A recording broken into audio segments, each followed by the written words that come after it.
this moment, this service for quite a while, from well before I turned up here in Australia, when I was in Canada and starting to catch a glimpse of the remarkable story that this church has been on. I knew that I wanted to have a chat to this man in particular about coming and sharing part of the journey. You see, I think that for all of us, part of the journey of growing up is learning to understand the story of our own lives. And learning not to, because for many of us, there are parts of our lives we wish didn't happen, or things were different or whatever. But part of the journey of growing up is learning to see where Jesus has been at work through the story of our whole lives. And every church is unique. There can be models where we think, we've got to be like this church or this church, but no, every church is unique and has had a unique journey. And our journey here at the Mornington Campus of Eastern Shore Baptist Church, here it's of Citywide, but this was Eastern Shore Baptist Church, has been intricately, it's there, bound up with this man's story. John and Jane Morse have had a huge influence on this fellowship, and John provided a really important leadership, not only for this church, but for the whole city, and continued to. I regard John as one of the elders of the church in Hobart. There's no question about that. And so, as we begin a one-year journey today, we begin a one-year journey understanding the story of Citywide Baptist Church. In April next year, we'll be celebrating 10 years since both congregations came together, and in August next year, we'll be celebrating the 70th anniversary of Lenah Valley. And I encourage you, if you're just new to the church at either campus, I encourage you, hang around and see if you can glimpse where Jesus has been at work. But I might just pray as we invite John to kick off this journey for us. So Jesus, thank you so much for your servant John. Thank you for the journey you've had him on and the way his journey intersected with the journey of this church fellowship.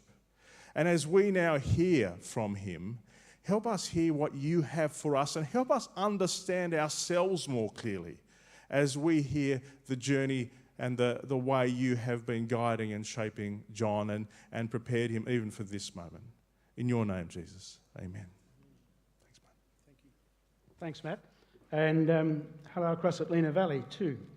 I look out to my links with this place, but I look down and I see Jeff Baines sitting there.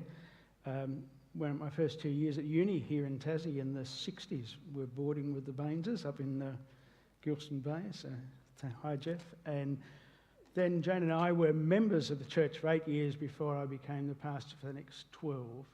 So there are some people here today who are foundation members on the 4th of December, 1977, wasn't it, I think, for the church, yeah.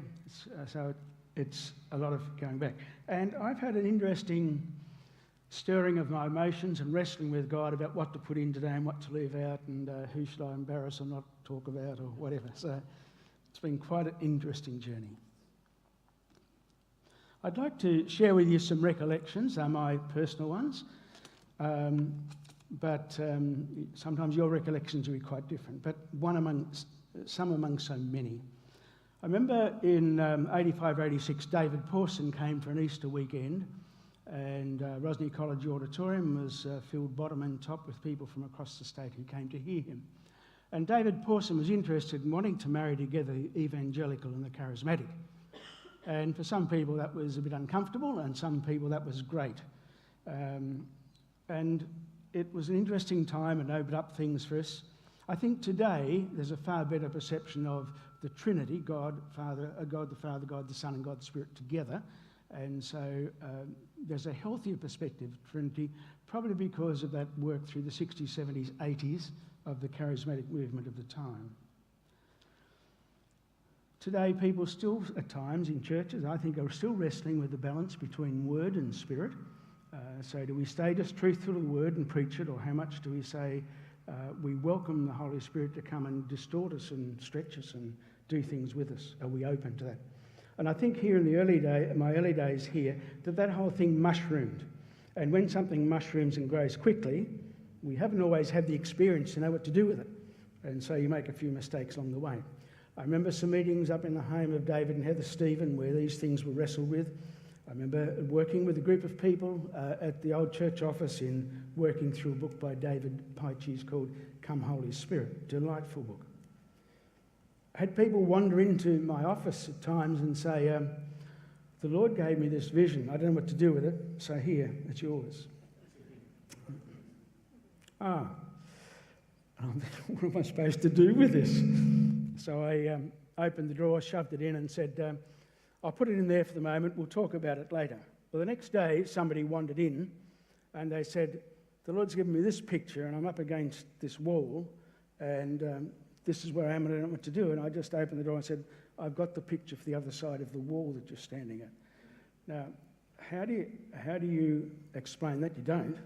You just say, God was doing some stuff that was actually stretching me, stretching other people, but actually not just for me, but for other people in the congregation as well. Somebody wandered in one day and said, the Lord's given me this word and I've got to share it with you. Here it is. I know it's hard, but I've done my bit. I shared it with you. What you do with it's your business now.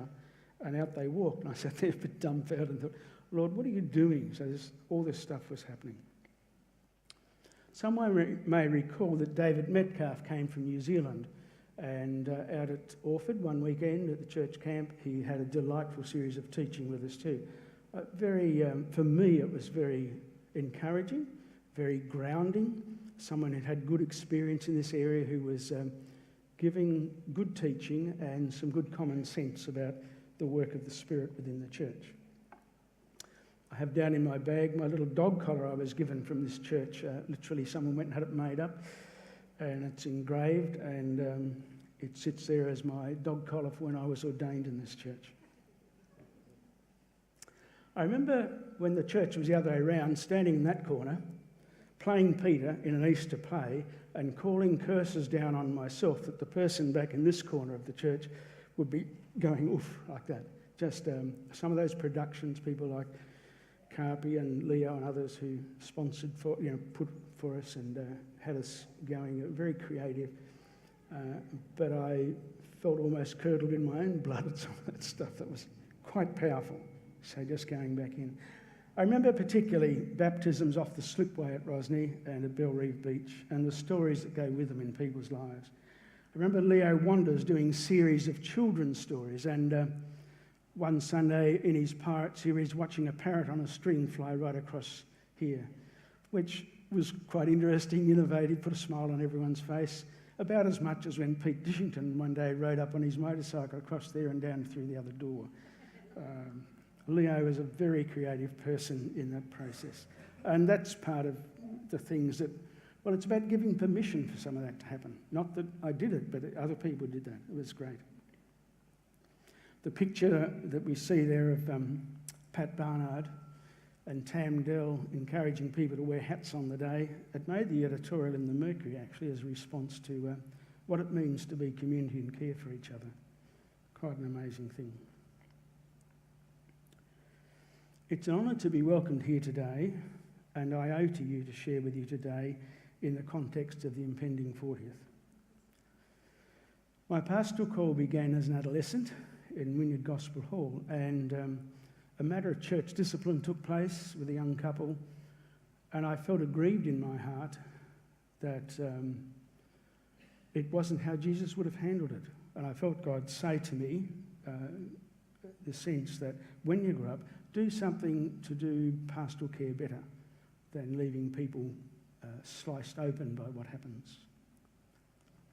Citywide was God's gift to me in response to my accepting that call. So out of leaving Elizabeth College teaching computing and coming to begin ministry here and accepting that, I was responding to that call of 14 to 38 years, we work out that. But in a sense, God was saying, I'm going to open up for you lots of things because you've responded to that call. And I felt it to be very profound and genuine. And when we think of the things that happen in terms of glimpses of grace, it's about giving permission for some of those things to occur and having people who are prepared to take a bit of a risk and do stuff. Stories of lives touched. I'd just like a show of hand if you were here on a day when Viet Nguyen shared his story about leaving Vietnam as a boat person and arriving here. It's a day when you think you've got a sermon, but you end up with an amazing story. And here's a man who, I remember him saying, with my wife, and I think his son was born then when they left, and this daughter was born back here after they arrived. Walking out through the surf to board and become a boat person on his way to Australia, and saying, if I'd have looked back, I'd have gone back, but I had to leave. And on the boat, actually lying over top of his wife to protect and care for her at dangerous times in that journey, with other boats and so on around the place. Just again, a show of hands if you were here one day when Jans van Goor shared her story. And again, just a sprinkle of people who were here. What an amazing story to tell. Being in prisoner of war camp in Indonesia in the Second World War. I think twins born, or at least one born, and her husband dying in another prisoner of war camp 3 days earlier, so never got to hear the news of the birth. These people's lives were expressed here in a community where it was safe for them to tell their story. That's a very significant thing. When people can come and trust you enough to say, I will let you look into who I am.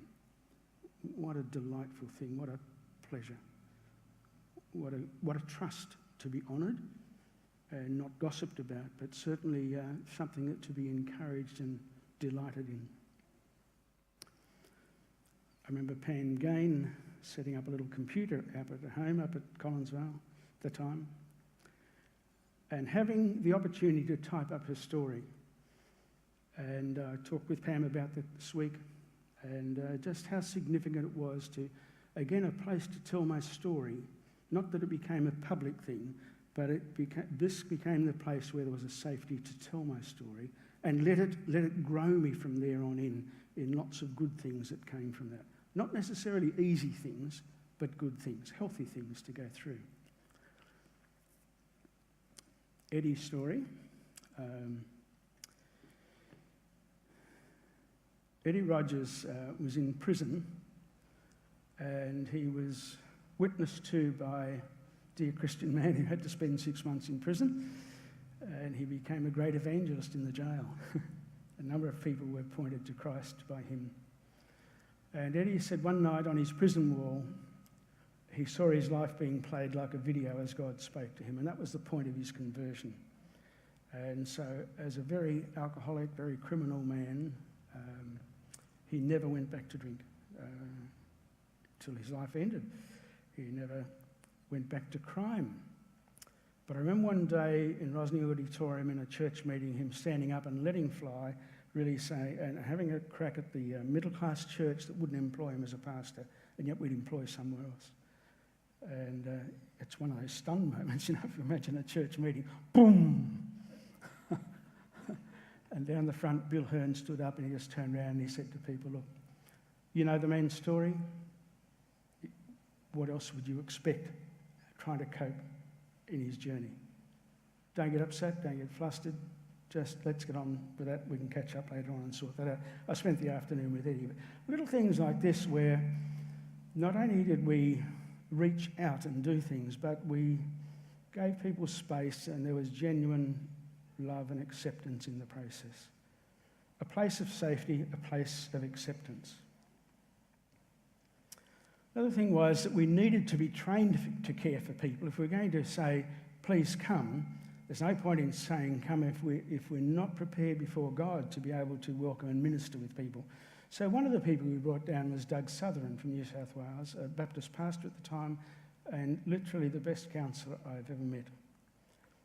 In March this year, I went on a road trip to reorientate myself to being a single person again, and I I called in and spent a few days with Doug Southern, and here he was, a pillar of God 30 years later, delightful man, write his theology of counselling and God and all that stuff on 2/3 of a piece of paper.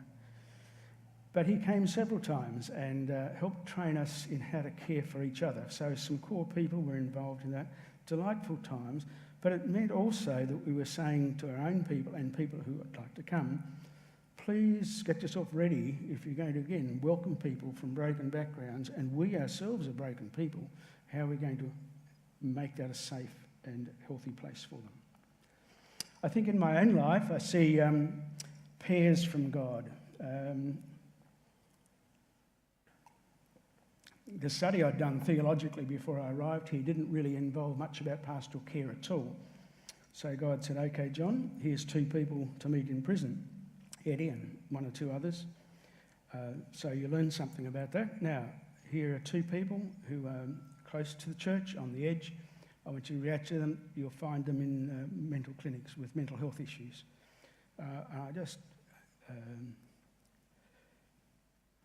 I remember sitting on the floor in the clinic down at Rugby and holding hands with someone, both sitting on the floor, and the sense that I was in God's light and this person wasn't able to see God's light, no matter how hard they tried.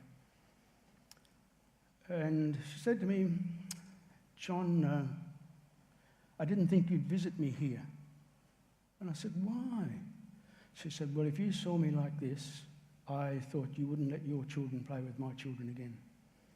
And that is so wrong, I didn't say that to her. So sad. And somehow trying to make those gaps and try and understand the difficulties. A couple of people with marriage difficulties to work through. A couple of places where people had been separated and as single women with young families in really quite poverty situations. A couple of issues in the church here where discipline in some way needed to be done, hopefully better than when I was an adolescent in that church, but where their lifestyle and leadership for people were very incongruous, and it was not good that it was allowed to continue as it was. So in reflection about some of this for me, this church became a place of frontier, and I suppose people like Ivan Buscher and Tony Gow were strongly contributing to that. Gary Cripps also strongly contributing to some of that. But my comment today is that 70% of what we do here today or more is a cultural matter. It's not, this is how God said it has to be done. We have chosen to do that this way. So when I look at the life of Eastern Shore Baptist Church now citywide over the last 40 years, it's been a place where there's been permitted frontier activity and pioneering activity that isn't always easy for some people to accept. Some people don't want that. They like the cultural stuff that is, for me, is not that significant sometimes, but they need to hold it tightly. So generally that work was welcomed. It was supported here. It was loved here. And sometimes there were some great rip-offs from needy, streetwise people. And I can't really go into some of those stories, but man, did we get ripped off at times. Well, I remember one guy took the church checkbook and wrote dud checks all the way from up through Victoria, New South Wales. Of course, it didn't cost the church anything because it was a dud check. And the people who accepted them were very embarrassed about that. But I went to court with the guy afterwards, and lots of things we really had to learn. And there were pushbacks from people saying, this is going too far, too quickly, too difficult. I need to step back from that. So it wasn't easy. So I was wrestling with my family's commitment to serve Jesus, both at my parents' level and at my grandparents' level. They had struggled with many issues in our family that I saw in their endeavours to serve God. So I had a rich heritage there, but sometimes very painful. And I was beginning to find it particularly difficult. I remember when I'd been here for about a year in pastoral work, Rex Glasby walked in one day and gave me a book. And it was called The Wounded Healer by Henri Nouwen, delightful book. I read it and I thought, I think I'm going all right. I'm not too bruised yet. And yet it became a very, very true thing. So I caught up with Gary Billing at the time as a spiritual director and a mentor to talk about some of these things that I was feeling. Now, I caught up with Gary in the last 2 months and we had 4 hours together. It was delightful. But my recollection, not his, is that he, in the end one day, said to me, "John, shut up. I'm sick and tired of you moaning about how hard it is to serve God. Just stop it. I want you to go away and think about the God that you say you're serving, and I want you to or come back and tell me about that and say if that's really what you're telling me and been bitching about, if you like." So I went away and wrote my theology of disappointment and failure. And I came back to Gary and shared it with him. Basically, it said something like this: God doesn't write people off. All God's key friends and leaders in the Bible experienced disappointment and failure profoundly, as well as God's love, acceptance and forgiveness and reinstatement. So I shared that with Gary. It was helpful for me. It became quite energising for me, and it still is. He said, "Now I want you to go and find a metaphor for that. Get yourself a good picture to say what that's all about." So let me take a couple of steps. First of all, have a look at these Russian dolls. You get the idea that they're cusps inside another. Can I use that word? So they sit inside each other, okay? That's called a cusp for me. Now, if we come to an agate, this is the thing that... So how are agates formed, by the way? There's a hollow in rocks, and you've heard of DNA, like the threading of the protein in DNA, in chromosomes and so on. Something a little bit like that happens inside an agate. And if the right material is there with silicates, they form a little chain-like stuff, which gradually fills a lining like a coat of paint almost on the inside of that hollow. And maybe 10,000 years later, a different set of chemicals come in, and they form the same stuff, and that goes. And when it's not the right sort of mix in there, you get little white bits. I don't think there are any there, but they just become white quartz. But this represents layer after layer after layer of different things that build and grow and quite often completely fill the space. So that was my metaphor, and I shared it with Gary, and he said, "Good, now go and throw it away and get on with life." And I said, "Not doing that." So a few years after I left here, after that time, I found myself journaling a bit about those years, and here's a little bit to share from that. It's like an agate, cut in half like an orange and held in the palm of the hand. It's rough in my hand on its outside, but a series of polished concentric circles across the cut. Layers, time, it builds one layer at a time to fill the space. Each is a ring at the surface, but it represents the viewable part of a cusp. There are cusps inside cusps. Some of them are bright, some are fluorescent, some are flashing and brilliant, some are dark. And they're mixed in between the other layers. But they're dark but transparent in my metaphor. They don't prevent the light flowing through backwards and forwards between the cusps. The dark can see the brilliant and vice versa. That's encouraging. Each layer is aware of light and dark, and so every cusp can see the whole picture. These cusps are my events, my triumphs, disasters, failures, disappointments, successes, the memorials, the hopes, the dreams, the aspirations. And they also represent the people I've ministered with. They're cusps too. There are many people you've brought to me, Lord, and the people you've sent me to. Some of them are not necessarily memorable and they spring to mind, but there are hundreds. Some do clearly come to mind, and in my journaling I had listed 13 names of significant people that it's inappropriate to mention their names today. But there must be another set, Lord, in the other half of this rock, and these are the great warriors who've ministered to me. They're also the people you sent me to, as teachers, prophets, encouragers and protectors. Those who've challenged, guided, kept, inspired and been gracious to me. But back to my rock. I'm not throwing it away, Gary. It's a treasure, it's a teaching, it's brilliant, it's a memorial, it's precious. It's like an Old Testament story of life in faith and trust. So with the rock in my hand, I'm available, I'm equipped, and I'm empowered by you, God. So that agate came to me in my time here in ministry and some of the struggles that came, but it also is my reflection in looking back and looking at what's unfolded in the 20 years following my leaving of here. And that's part of that story too. There's a book called Love, Acceptance and Forgiveness by Cook and Baldwin. It's probably the only book I've read 3 times, I think, different decades in my life. How can the church be a healing force in the world? Cook and Baldwin suggest that it's only when believers admit their own brokenness that they can accept love, so they can love, accept and forgive other people who are hurting around them and put out the welcome mat to their community. They offer clear teaching about the church in a hurting world. Through touching stories and practical guidelines for connecting with fallen, sinful people, Cook and Baldwin announce the good news. The church is not broken, has broken people in it.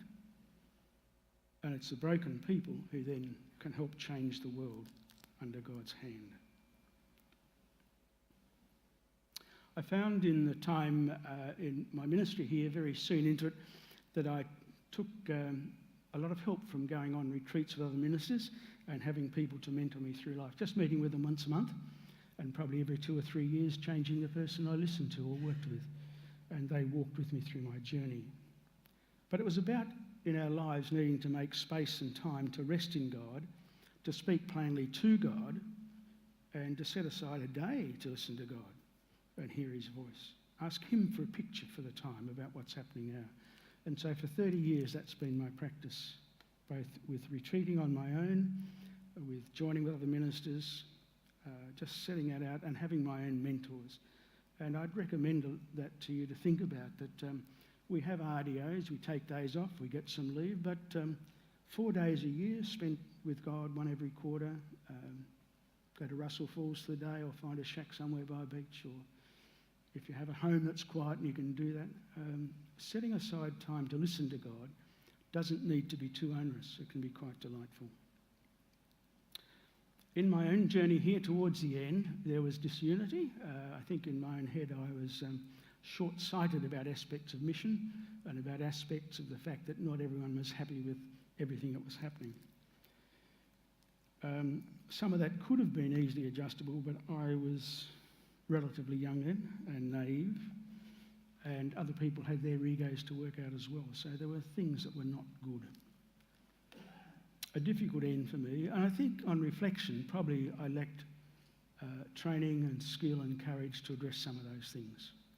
But there was a lack of unity across the place that God is not easily able to honour. How can I expect God to keep the flowing of the blessing of the things that were happening when really we were not really at the time loving each other as we ought, and there was a disunity there about things that was unhealthy, a stuckness, and Scripture would say that limits God in what he's able to bless in the place.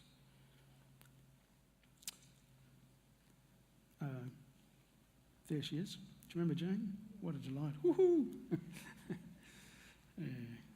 Jane was always about 3 steps ahead of me in understanding stuff.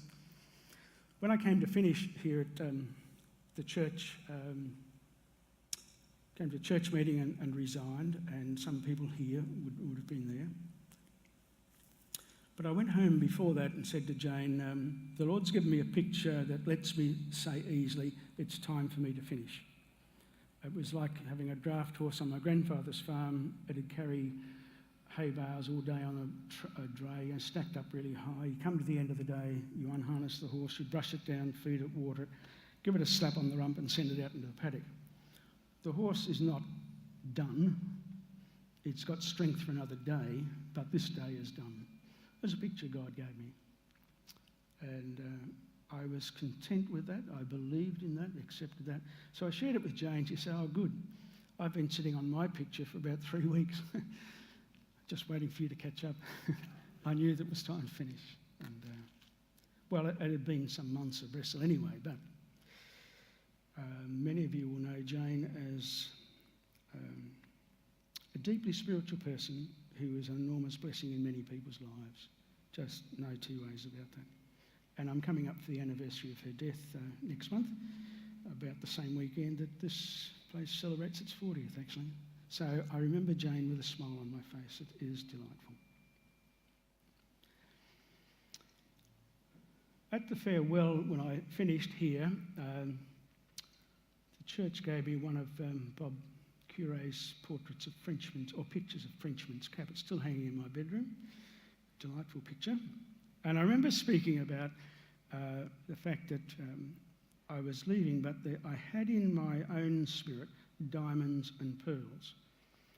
And that's a bit like the agate. It's about the things that happen of value, about the way God has worked and in that openness and so on. And you get a pearl because there's a great irritation there that has to be covered over and made to look pretty and wearable and beautiful. And you get diamonds because there's an enormous amount of pressure and heat to make things. And so I felt that there's a real sense in which, yes, I leave, and a most painful year for Jan and I after that. Very, very painful year for us. But it's opened up other things for us too, which we have thoroughly enjoyed with God. But I knew that this sense that out of this, my 20 years here, there were many diamonds and pearls that sit with me that I'm delighted that I have been invited into people's lives and shared God's grace. That's good. When I said to Gary Billing, yes, here's my metaphor, he said, I want you to go away and write your theology of play. Now, I don't know if you've ever tried that. What do you think God thinks about playing? And I think in my years later at Tabor College, I developed my theology of play and decided that, really, in essence, it means that you understand who you are in God. It's not that you understand yourself properly, but you understand a lot about how God has gifted you and what he's encouraged you to do. And if you get the chance to do it, that's dancing. That's delight. So I had a little dance today when I caught up with a couple of people. It's great to see you. But it's that sense of dance to live and to know that you're in the place where God has placed you. There's a text on the screen, and this is the point that I want to finish around. For God was pleased to have all his fullness dwell in Jesus, and through him to reconcile all things to himself, whether things on earth or things in heaven, by making peace through his blood shed on the cross. Now, bear with me with a couple of naughty kids here, and you might say, no, don't do that anymore. Just learn to play together. No, I said, stop it. And I've kept the peace, you see. They're not hitting each other, are they? But we haven't made peace. When I leave the room, they'll be at it again. I think I understood what it meant to try and keep the peace in my time here, but I hadn't really learnt all that it meant to go and make peace. Now, I learnt about it, but not fully enough. And so my journey since then has included the understanding of God as a peacemaker. And this verse that was there said, peacemaking is costly. It cost Jesus his life on the cross. So he didn't come from heaven and say, come and join my family. He said, I have provided a costly pathway to enable you very graciously to come and join. I would like you to know that in this last year, I have met with both Tony Gower and Gary Cripps and had delightful times of meeting with them. It's meant in the decades that have unfolded, slowly you work away at things and you look at the cost of reconciliation. Sometimes you just have to let some things go, and they go, and that lets you build something there. But to even do that can be a very costly exercise at times.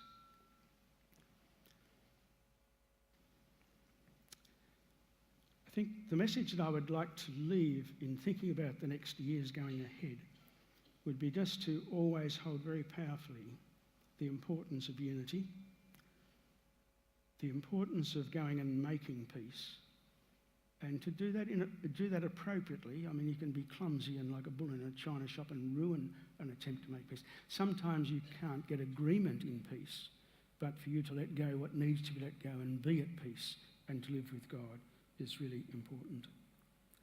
Reconcile as it's possible, inside and outside the church. In the 3 years that followed my finishing here at then Eastern Shore Baptist, or City Gate, I think it was called at that time, in my leaving here, I spent the next 2 or 3 years saying to God in prayer, show me who I need to go and sort things out with. And I kept at that until I felt God said, that's all you've done. You've done now, you don't need to keep doing that. And yet 6 years after that, something pops up, and then a decade after that, something else pops up. It's now the time to address that thing. And so I knew when I finished that I didn't want to go to God and say, please help me do this now. And he would say, well, you didn't really resolve things you ought to have done. Go and sort those out first. So I just want to encourage you that there's great value in endeavouring to make peace. Jesus is our great example. It's the core of what Christianity is about. This place was is a place of potential and frontier and pioneering of things. If it is need be that you still need to reconcile with me over some issues, then I want to know that within a year we've done that, if not today, or we set a time to go and talk about it. I've had the privilege of coming here today and sharing, and as far as I'm aware, I don't see anything that I need to reconcile about in thinking about my history here. But I do see, I do want to just say,